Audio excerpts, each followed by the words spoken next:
Hello, friends, and welcome to ERA Re-Evolution. Women currently do not have equality of rights to men in the United States. In fact, the U.S. is one of the only modern constitutions that does not include gender equality for women.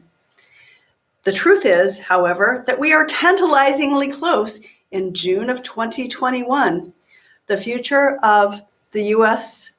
citizenry of women depends on 10 Republican senators and the National Attorney General.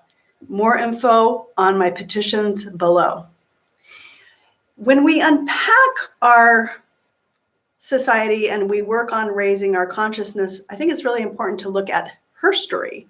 So today, I'm going to look at a little bit of Abigail Adams' life. Now, Abigail Adams was a founding mother of the United States. She was the wife of our first vice president and second U.S. President, John Adams. She was also the mother of John Quincy Adams, also a U.S. president. She was very, very educated, which was, for her time, not something that girls normally received. Women or girls were not educated at that time.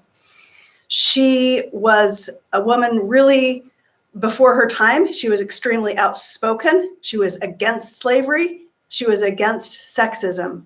And she wasn't afraid to speak her mind to the most powerful people in our country.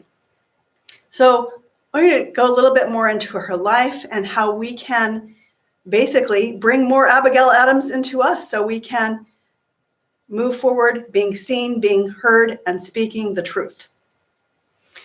So Abigail Adams was, as I say, educated.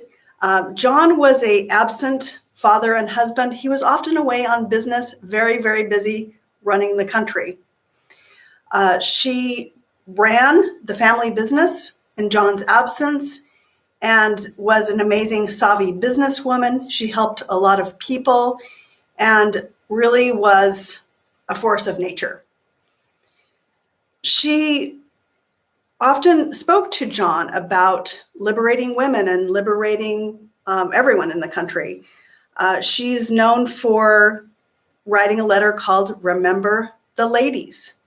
And John and Abigail's letters, which there's probably about 1,000, are currently national treasures because it's clear that they had a lot of affection for each other and love, even though Abigail was not an equal person. So we're going to rewind to 1776.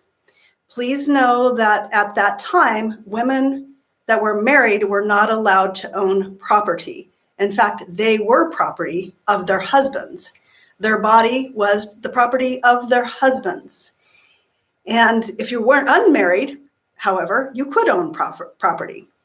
So back in that time, women that were married were basically domestic servants. So we're going to be real about that. And if you had a bad marriage, you'd be lucky to escape that marriage with the clothing on your back. Yeah, no shit. It's kind of a shocker for modern women. So there's a famous letter called Remember the Ladies. It was written on March 31st, 1776. At this time, our founding fathers were simultaneously liberating wealthy white men while they were plotting to subjugate women, indigenous people, as well as African-American brothers and sisters. So, and continuing slavery, because many of them were slave owners. John was not, John was also an abolitionist as well.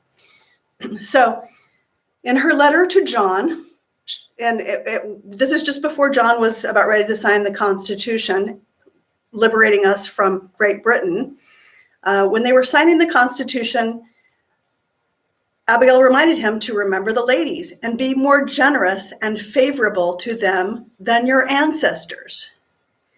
She said, remember, all men would be tyrants if they could.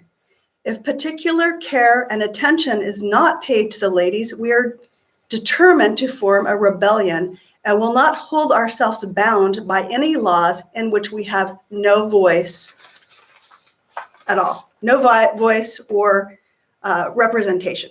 So fast forward to 2021, women still have no voice or representation. The thing that's so super cool about Abigail Adams is she was not afraid to call out our founding fathers on their bullshit.